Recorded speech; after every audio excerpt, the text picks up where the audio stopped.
But this is actually the race of interest for me. Mandela Barnes. So I voted for this dude in the primaries. So it's I'm very happy to see, very happy to see that he had advanced for the Democratic Party. Nani? Dynamite! Dynamite! Hey y'all, how you doing? Now, I don't really know what your political views are or what they are or aren't. I'm not here to really tell you what your political views should be or shouldn't be. But what I have here is a sample ballot of the state that I'm currently in. And I'm just going to fill it out and look at some of the options and really just give y'all an insight to how easy this is. I think a lot of pressure of getting people to vote is just getting them to understand the process and how easy it is. I'm a person who voted in the primaries. I have my ballot. I dropped some bills. Yo, taxman, IRS, I'm sorry. Stop asking me for money. But I'm going to vote and get this on the road. And this is for the state of Wisconsin. We're in the 2nd Ward. I live out in the boonies a little bit, but it's like the borderline between Illinois and Wisconsin. But I wanted to vote in a place where I would actually have an impact. And since I travel a lot between Milwaukee and the hospital out in Evanston, I figured why not put my talents to use. So there's not very much here, but they have, because you'll be voting on party lines, this is a very straightforward ballot. It just, when it gets to the districts, you can do write-ins. I think it's warranted itself. If you are able to, write your name in. You feel me? Take on some extra responsibilities this year. Take on some unnecessary responsibilities this year. Which involves you being the town clerk or some shit like that. Like it's a smooth $60,000, and you're bound to piss somebody off, right? You're bound to piss somebody off, and anytime you're in office, you could just call people Beta and win outright, right? Win every argument like that. But I'm going to be voting along Democratic Party lines, but this isn't a tough decision for me, as we're talking about the lieutenant governor or the governor position here. The governor and the lieutenant governor position, Tim Michels and Roger Roth, these people are not allowing women to have health care. This is not like a tough decision for me. As a man who claims to advocate for women, it's weird for me not to advocate for what they want. There's someone here who doesn't believe in women's rights, and there's someone who does believe in women's rights, so I'm going to vote for them. It's just that simple. And this is literally the line you can draw when it comes to all of them, right? You could draw this down the line for all of them. Like we're talking about the attorney general. This is the person who's going to dictate how crimes are being passed down. Like the biggest cop in the league. I hate cops altogether, but I mean, the whole cash bail situation, this makes it a very easy decision for me. Illinois is currently practicing the rule that this person is probably, Josh Claw is going to probably implement, which is going to be that cash bail minimum is going to be removed, where we have people sitting in jail for being poor, and then you're charging them and holding them in jail because they're poor. Like, it's a vicious cycle that only affects people who are poor. And statistically speaking, in these generations and these clauses, people who are poor are going to be black and brown people. So why would I do that to my own people? It doesn't make sense. We love the work that they've done with the Philly AD, and we look to get some more of that flowing around here. Secretary of State, I didn't look much into this race at all. I saw the Libertarian option here, and I just laughed. And then there's a Green Tea bar. So these are just basically Republicans who didn't fall in line. But this is a clear-cut way for me. Now, no, this isn't it. This is State Treasurer.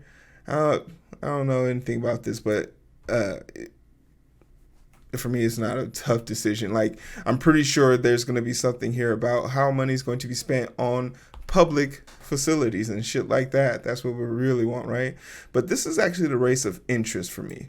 Mandela Barnes. So I voted for this dude in the primaries. So it's I'm very happy to see, very happy to see that he had advanced for the Democratic Party, and and it's the front runner right now. And I just want to take a second to look at some of his priorities. Fighting inflation and lowering taxes, like this is not a realistic thing he can do unless he's willing to vote to end the filibuster and shit like that in the Senate, right? Plan to safeguard Social Security and Medicare. This is going to be a powerful vote, something that's important. Stuff that we're paying into right now. They take about 49% of my check. 49% of my check. Hey, clap it up. What's up, baby? What's that?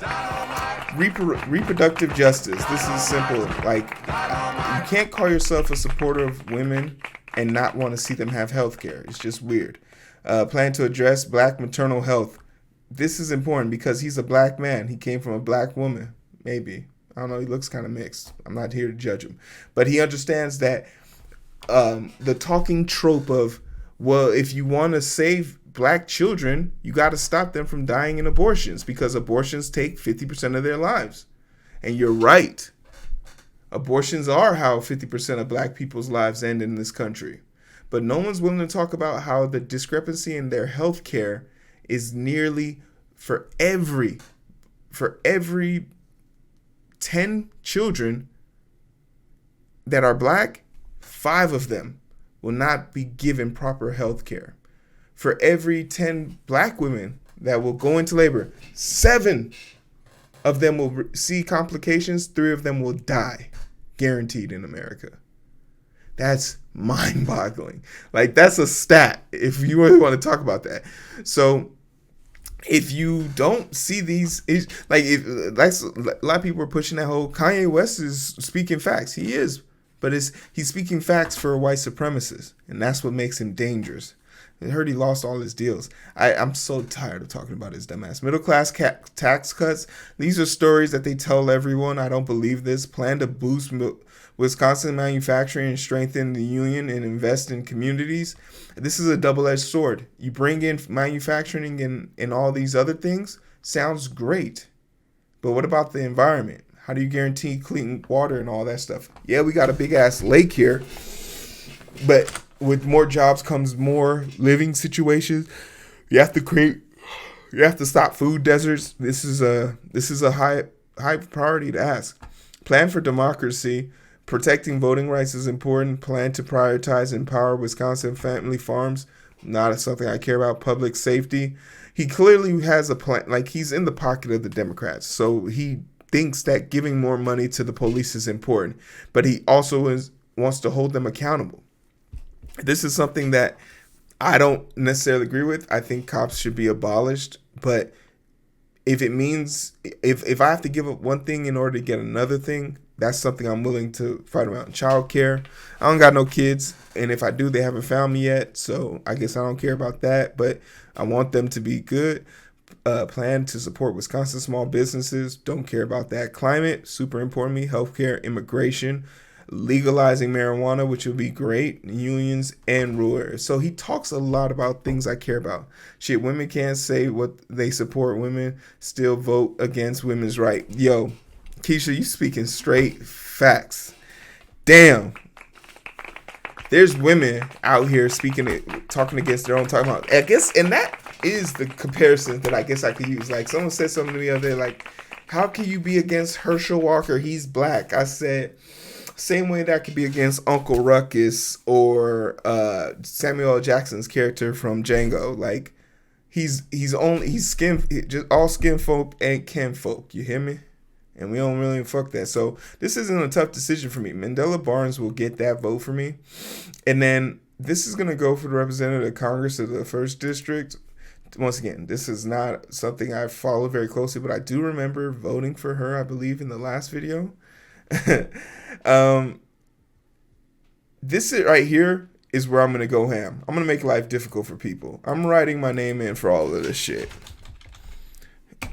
You feel me? There's no situation where I'm voting for a Republican. So I'm writing my name in here in all these positions. And if enough people see this, You might be looking at your first elected official from the crib. You feel me? Clap it. We from the crib. We here to represent. We gonna hold it down. Y'all know what I'm here to do. Y'all know what I'm here to do. We gonna hold this shit down. So I'm putting myself in. Put me in, Cole. You want to win? Put Hero in. Y'all know. Nah, don't leave it blank, because you want to minimize the chances of this dude or whoever the person is. If in these small ass districts, these are just one-off people who might win the vote by 50 votes. So if you saturate it, you create a runoff.